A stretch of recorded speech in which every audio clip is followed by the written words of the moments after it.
Thursday, February 19, 2026. AGNDD Intelli Report topic.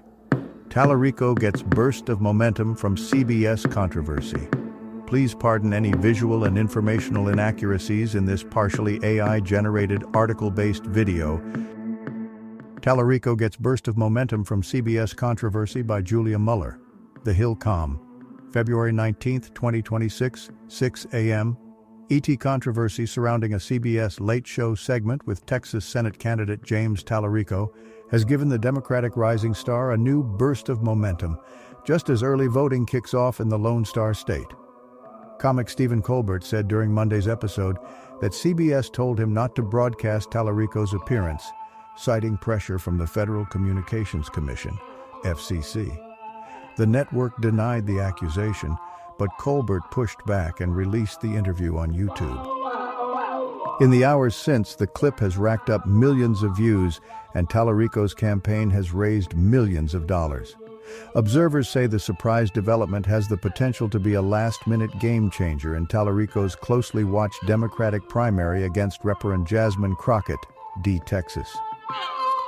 It's really convenient timing for Talarico's campaign to have this gold nugget placed in their hand, and to be able to utilize it to increase his profile, raise it, and bring in dollars right here as we go into early voting, Texas Democratic consultant Joel Montfort said.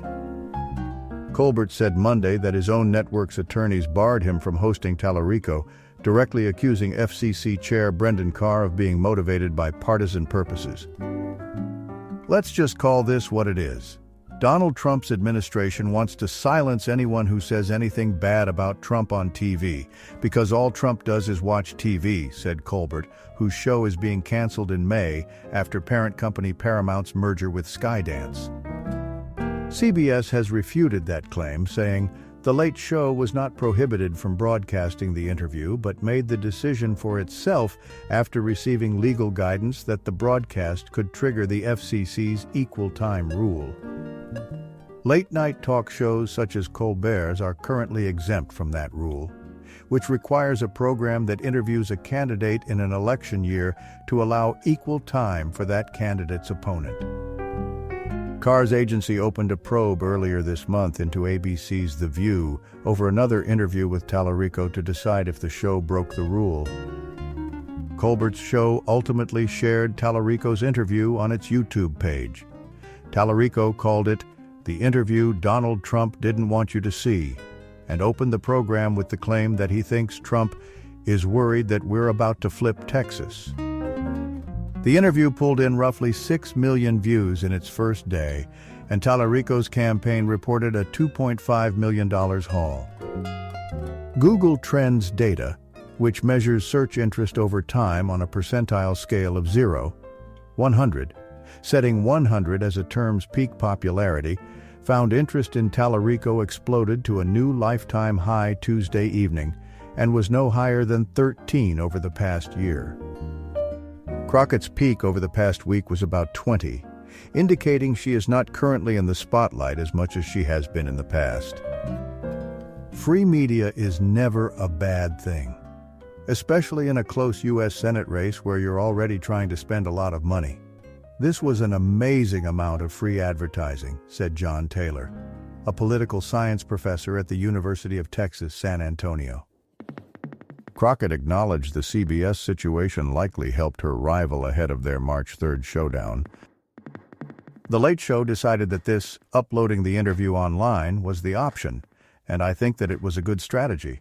I mean, look at what happened when they tried to censor CCOT, Crockett told MS Now, referring to a 60 Minutes segment on an El Salvador prison that gained traction online after it was blocked from air. "We found out that you could get a lot more views," she continued. "So I think it probably gave my opponent the boost he was looking for." Recent polls signal the Democratic nod could be anyone's game. Last month, an Emerson College polling Next Star Media poll found Talarico leading Crockett by 9 points in the primary, while a University of Houston poll released this month put Crockett ahead by 8 points. A recent Texas Public Opinion Research poll found the rivals separated by just 1 point, well within the margin of error.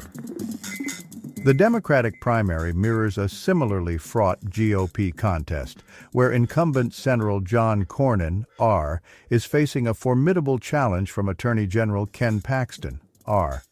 The competitive primary, in which Reverend Wesley Hunt, R. Texas, is also running, is expected to spill into a May runoff.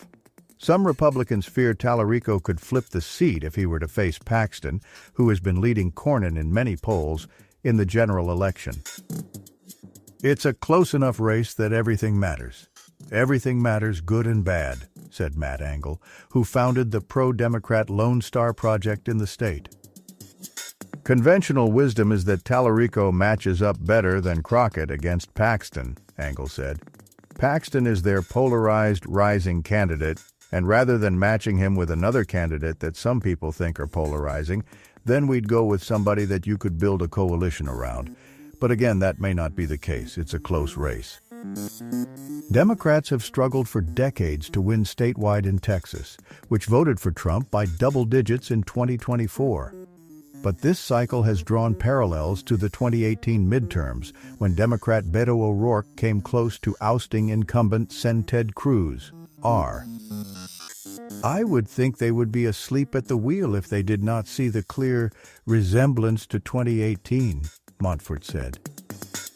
The spotlight on Talarico comes after former Reverend Colin Allred, D. Texas, the Democratic nominee for Cruz's Senate seat last cycle, criticized Talarico for allegedly calling Allred a mediocre black man.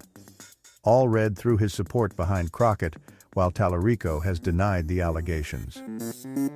The Democratic race has been largely a contest of personality and electability rather than ideological differences, and the two candidates acknowledged as much in a cordial debate last month.